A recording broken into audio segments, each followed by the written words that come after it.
welcome back to my channel. My name is Veronia and here we talk about all things money, careers and having a positive mindset for success. So today I actually want to talk about the furlough scheme and 5 things that I think that you should be doing if you have actually been furloughed or genuinely if you have a lot more time on your hands. And I'm actually talking from experience because I've actually been furloughed. So everything that I talk about in this video are things that I'm currently doing or I plan to do very, very soon. I'm not gonna lie, I had never heard of this furlough term before, and the fact that I work in HR doesn't make it any better. Basically, if you've been furloughed, it means that as an employee, you have actually agreed with your employer to temporarily stop work, but you are still employed by the company. So during the pandemic, my main guy, Rishi Sunak, introduced the coronavirus job retention scheme. I hope I got that right. So what the government has done is they are actually paying 80% of employees' wages up to £2,500 per month, and employers can actually top that to 100% if they wish. The scheme is actually supposed to last till May. It then got extended till June and then got extended again till October. Now the difference is that actually from the 1st of August, employers are going to be expected to contribute as well. They're going to be expected to contribute to national insurance and pensions, and then they will continue to contribute even more as you go through to September and October. So the reason why the scheme was actually really important in the first place was because you had so many businesses where they didn't have any income coming in, but they had a lot of fixed costs coming out, and one of those costs are obviously paying employees' wages. Now the one thing companies are going to do is if you haven't got any income coming in, you need to try and limit those costs as much as possible, so that is going to end up in redundancies. It's kind of like looking at your own personal finances. So if I've lost my job and I have no income coming in whatsoever, I'm going to look at my bank statement and say, okay, what can I cut? What kind of spending can I cut? Can I stop going out to eat? Can I limit my utility costs? Can I limit my groceries? It's the same thing with employers. If they look at their costs and say, okay, we can't afford to pay that person at the moment, they're going to end up making people redundant. And that's what the government were trying to prevent in the first place. The problem with the extension of the scheme is because employers are going to be obviously expected to start to contribute in August.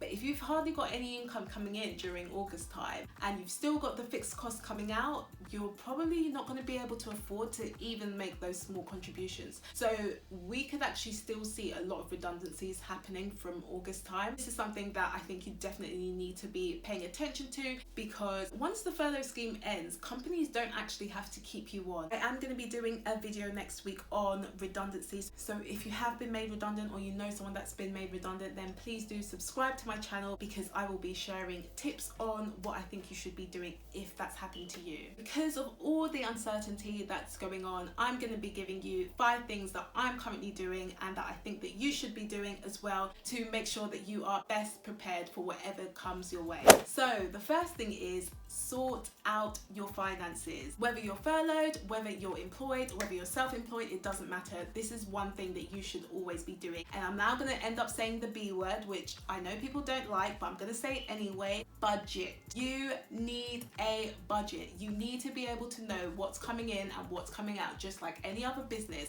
Especially if you are furloughed and you're only getting 80% of your wages, you seriously need to budget and know where you need to cut costs. So what I tend to usually do is I will actually put my income in a spreadsheet, because I like spreadsheets, and then I will also put all my fixed costs. So these are things that I know that I have to pay every single month. That can include your mortgage, your rent, your utilities, any bills that you have, also any payments if you've got credit card payments, car loans, whatever comes through, that is what you put on your fixed costs.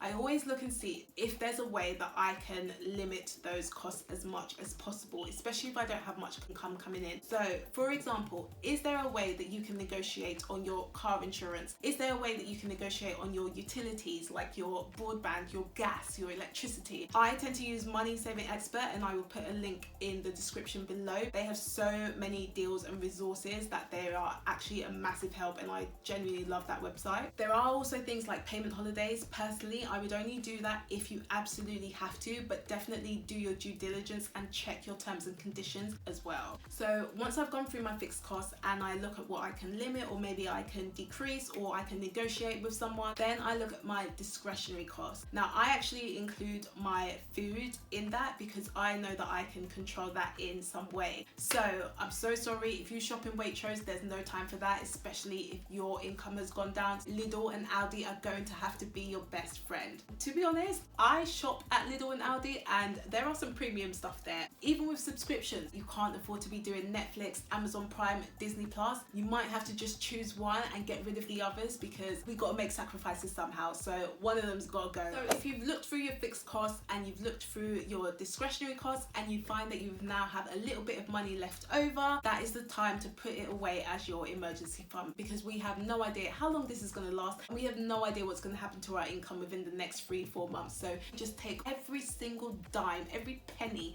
into an emergency fund, into a savings account. I don't care where you put it, but you need to put it aside. Now is not the time to start looking on Amazon or looking at all these clothes shops and thinking you've got this extra money. We're not going anywhere, so use it as your advantage. Put that money aside for an emergency just in case anything ever happens. The second thing is update your profile. And what I mean by this is updating your CV, for example. I am definitely guilty of not doing this because I have worked in my role for almost about 2 years and I haven't updated my CV since. But this is something that I am committing to do because you have no idea what's going to be happening in the next few months. And actually, you should be updating your CV all the time anyway, so definitely do that. Have you upgraded on your skills? What are the kind of projects that you've been doing at work? That all needs to be on your CV. Start looking at LinkedIn. Have you got a LinkedIn account? If you haven't got one, get one. It is so good to put your profile on there, and actually they do tend to put a lot of jobs on there as well, so I really enjoy using it. And the third thing is making daily habits. Oh my gosh, you cannot afford to be laying in bed until 2 p.m. in your PJs and then you're watching Netflix for the rest of the night. Make sure you have a routine. Set your goals for the week. What do you want to achieve today and by the end of this pandemic? Use this time. Build habits so that you can use those habits when you start to go back to work. The fourth thing is definitely use the time to build on your skills. Do you have a niche where you can really start to improve your knowledge? Take the time to read so many books, especially around your niche, so that by the time that you come off furlough or you start a new job, you're already up to date with everything that's going on in your niche, industry, in your market, whatever it is. Make sure you're keeping up to date. Also, use the time to do training. Look, if you work for a company and they have a HR department, they most likely will have some form of learning platform where you can do all sorts of training. So whether that is Excel training or things like public speaking, they will have so many different resources and materials. And even if they don't,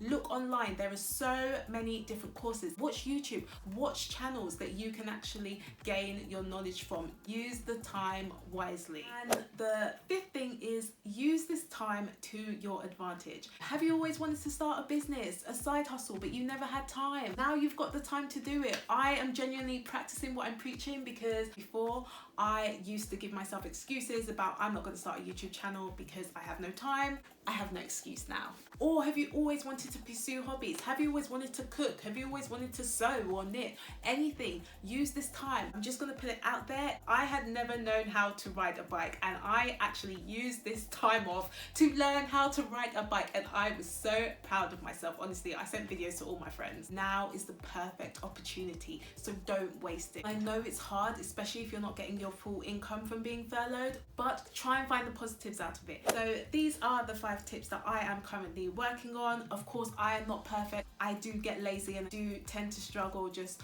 watching Netflix for hours on end sometimes, and I know there's so much going on. At the end of the day, your health and well-being are the most important things, so please do seek help if you do need it. So guys, if you did like this video, then please feel free to give it a thumbs up. My commitment is to be posting every single Friday, so if you did enjoy this content, then please do subscribe to my channel and I will see you soon.